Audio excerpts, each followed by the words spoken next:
Log on, tune in, find out. Another good idea from Cambridge. The Simpson moduli problem. And this would somehow explain or motivate why one could study universal plane curves of fixed degree. Okay, so it's well known that for projective variety x and for fixed numerical polynomial, there exists moduli spaces of moduli space of semi-stable sheaves with fixed Hilbert polynomial. It's known about this moduli space that it is projective, but it's also known that in general this moduli space M contains sheaves which are not locally free on their support, so-called singular sheaves.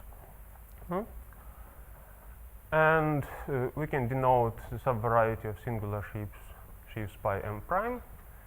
And if we look at this way, we can consider Simpson moduli space as a compactification of this open subset, which consists of vector bundles. So you can think of Simpson moduli spaces as of compactifications of some spaces of vector bundles. And it's also known that in general the codimension of the subvariety of singular sheaves is quite high. So it's not divisor. So that's why we can say that M, so Simpson moduli spaces, they are not maximal compactifications. And that's why it could be reasonable to ask the following questions. One question is to find a maximal compactification of this space of vector bundles on support. And another question would be to ask whether it's possible to find such a maximal compactification by vector bundles. So the question is whether it's possible to substitute this boundary by some other boundary which consists of vector bundles on support. And in case of projective plane and in the case of this Hilbert polynomial, it turns out that the Simpson moduli space is just the universal plane cubic curve. It turns out that the subvariety of singular sheaves coincides with universal singular locus of this universal plane cubic curve. And it turns out that if you consider the blow up of M at M prime, it turns out that this gives a satisfactory answer to both questions. I spoke about this last year in Lisbon, and this is how one could come to this question, namely whether we can find somehow similar interpretation of universal curve, of universal plane curve of any fixed degree D. Okay, so let me give some definitions. So we fix vector space over field. Field is of characteristic 0, algebraically closed. I'm not sure it's really crucial, but let's assume this. And then P2 is just corresponding projective plane. If we consider the dual vector space and its d-symmetric power, then we can consider this space as a space of homogeneous polynomials of degree d in 3 variables, where variables are just the elements of some fixed basis of this double space. And this way we can consider the corresponding projective space as a space of plane curves of degree d. So a curve is defined by its equation up to multiplication by non-zero scalar. And so universal plane curve of degree d is just an algebraic variety which consists of pairs C and P, where C is a plane curve of degree d and P is a point on this curve. This is universal plane curve of degree d. It's easy to check that this variety is smooth, projective of of this dimension. And then one can make the following observation. One can consider the space of matrices of this form, where Z1, Z2 are linear forms on P2, and Q1, Q2 are homogeneous forms of degree d minus 1 with these conditions. So these are linear independent, determinant of this matrix is not zero. And then you can consider this space. This would be open subvariety here. And you can consider the following map. You send matrix like that to an element in the universal plane curve of degree d. Given, so this map is given as follows. You send it to a curve given by the determinant, and point on this curve is just the point, is just the common 0 point of these two linear independent linear forms. And if you look at this, you will see more or less immediately that this map is surjective.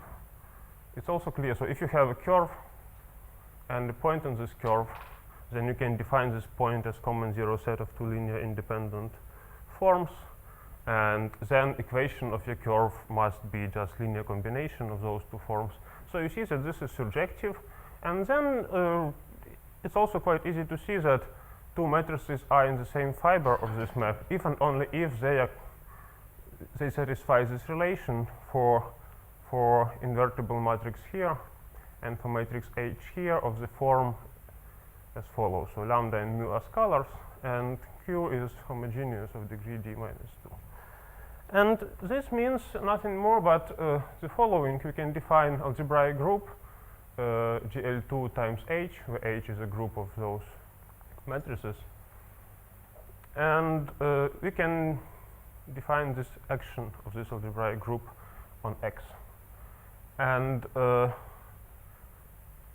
this lemma means that M is just the orbit space of this action. It means that points of universal plane curve of degree d are in one-to-one correspondence with the orbits of this group action. You can make it even better. You can notice that for every matrix in X, the stabilizer is always the same, so you can mod it out. You can consider the projectivization of this group, then it acts free on X, then you can construct locally a section of this projection. Then you can use the Risky-Main theorem, and you can get that X is just PG principal bundle over M, in particular geometric quotient. This is something which looks like locally. So X is like locally product of this universal curve and this group. Okay. Let me define. Yeah, I'm sorry. So I should have done this at the beginning, but let me define it now. Universal singular locus is just a subvariety in M, which consists of pairs C and P, where P is a singular point of this curve. This is what I call universal singular locus. One sees that universal singular locus is smooth and of codimension 2. Yeah. And it's easy to characterize points here.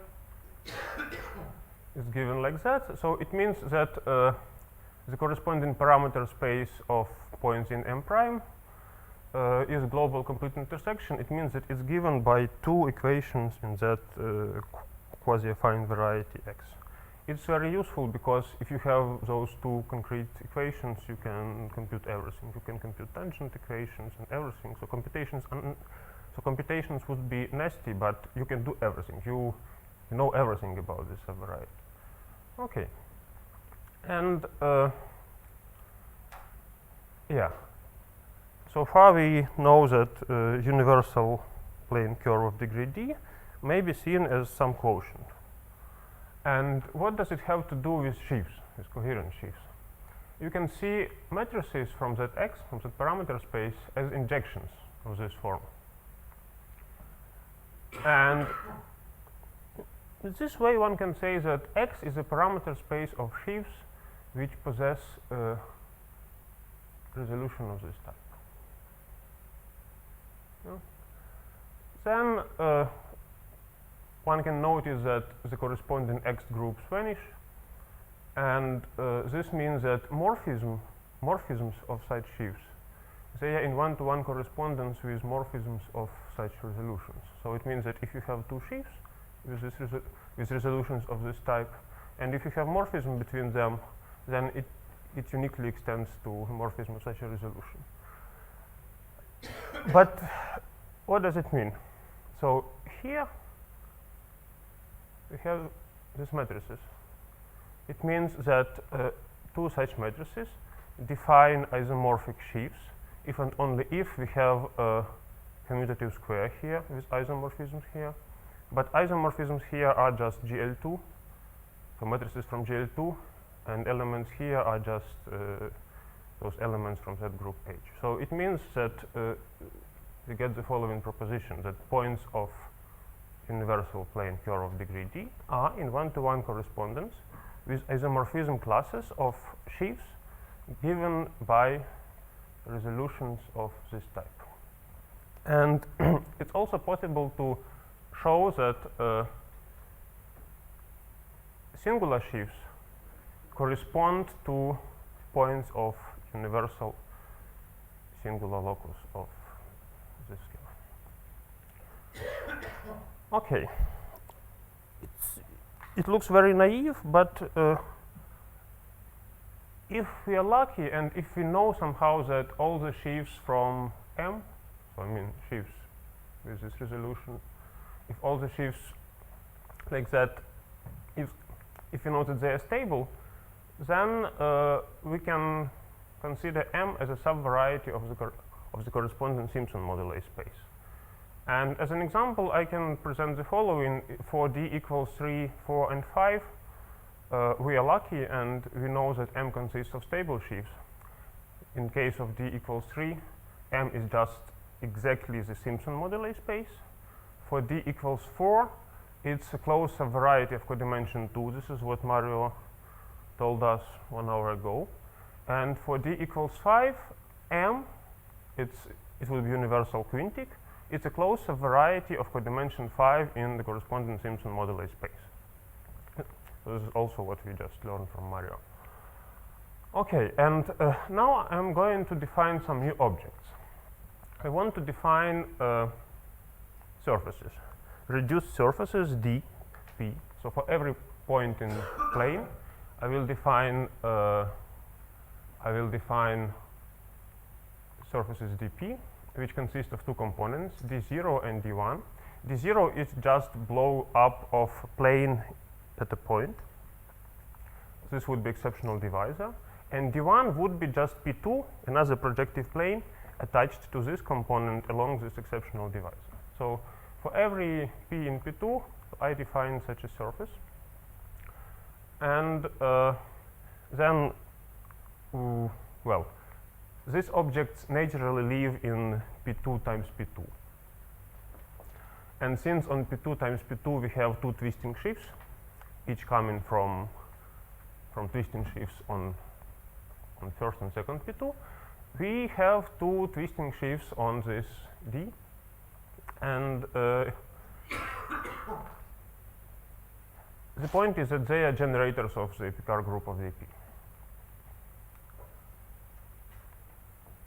And now we are ready to define new objects, so-called R bundles.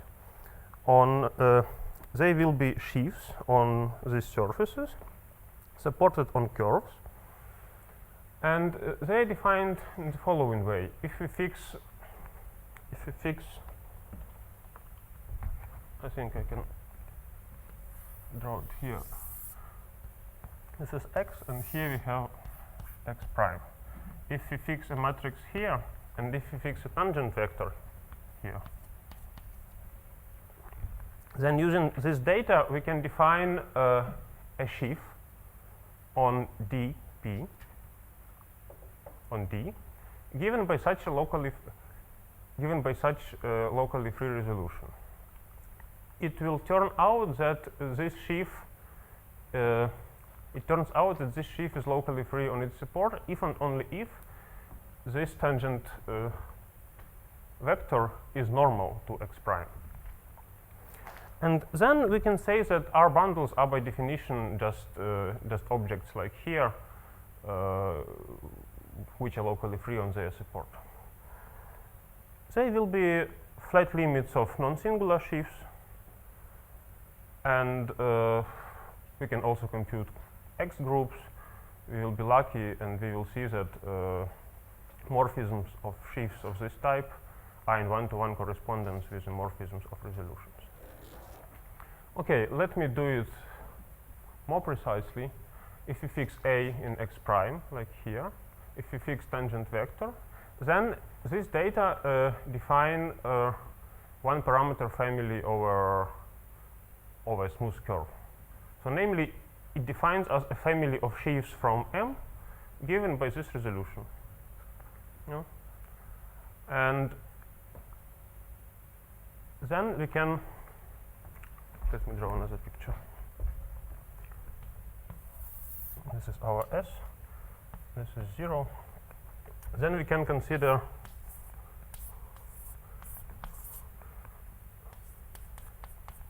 S times P2, and since A is from X prime, it defines a singular sheaf. So this sheaf is not locally free in some point P. And then we blow up this variety at this point. We get Z, and what we do, we just pull this resolution back, factor this arrow through canonical section of the exceptional divisor, and we will get some sheaf on this Z. And then we restrict this sheaf to the total transform of this fiber. It will be nothing more but dp. And this way we will get a resolution, so we will get some sheaf on dp. This is how it works. Well, it looks a little bit strange, but let me speak about properties.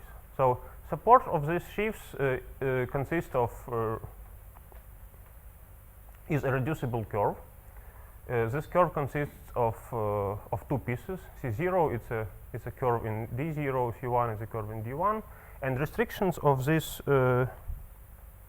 new objects of these R bundles to the components of our surface. They will be a structure sheaf on D0 and some bundle of degree 1 on curve C1 on D1. Let me show you a picture. So what happens here?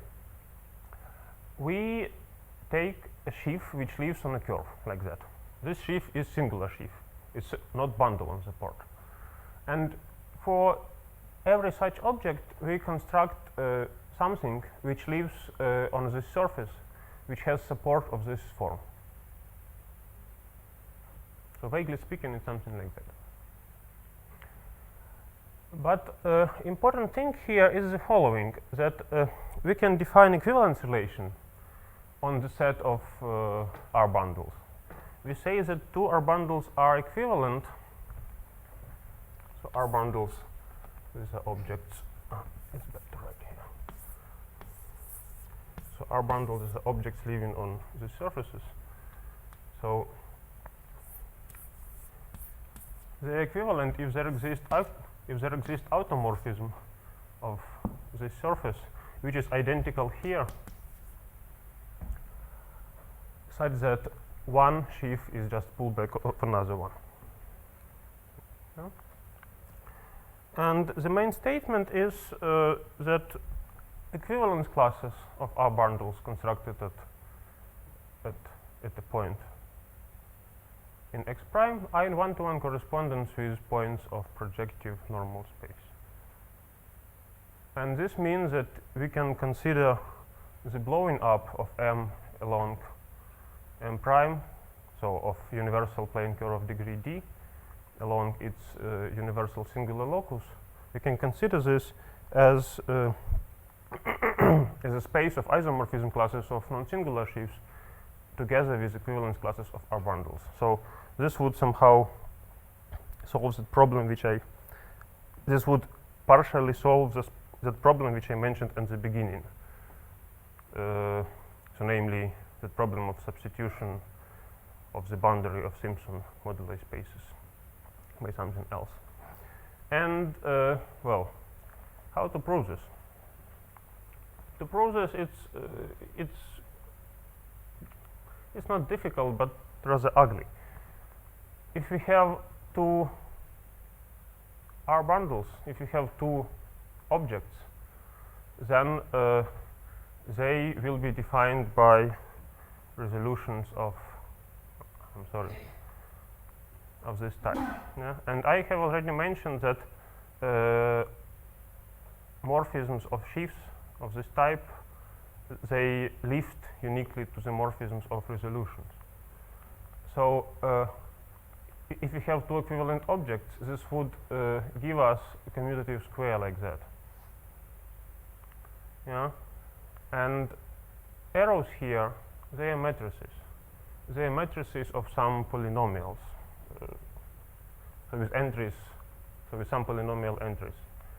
And commutativity of such a diagram, it would give us many equations. And the only point is you should just write it down. You should be very patient, and you should extract from there basically two equations. And those two equations, they would be exactly tangent equations of x prime at point A. So it sounds easy, but the point is that here you really need to compute tangent equations of this subvariety. This is a stupid job, but it's ugly because there are many variables and you should really fight a little bit. But once you've done this, you see that these two directions, they satisfy, so there is linear combination of them which satisfies the tangent equations of x prime in A, and this means that these two vectors give us the same point in the corresponding projective normal space. Yeah? Okay, and that's everything, and let me summarize what I was speaking about. So you can consider universal plane curve of degree D. You can consider universal singular locus there. You can interpret universal curve as a space of isomorphism classes of some coherent sheaves. If you are lucky, this space would be a subvariety of a Simpson moduli space. And the blowing up of this universal curve at universal singular locus, this is a construction which substitutes singular sheaves by vector bundles. Those vector bundles, they live so they in different world, but anyway they do the job.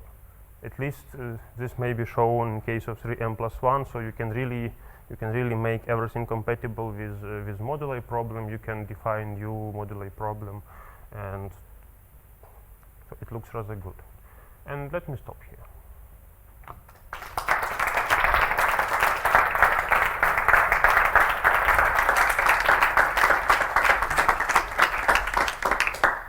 Any questions? To what extent can this be carried out for other surfaces, or K-free surfaces? It's a very difficult question. I don't know. So this is the plan, but there are already many problems with P2. The main problem right now is, let's speak about how I'm doing this.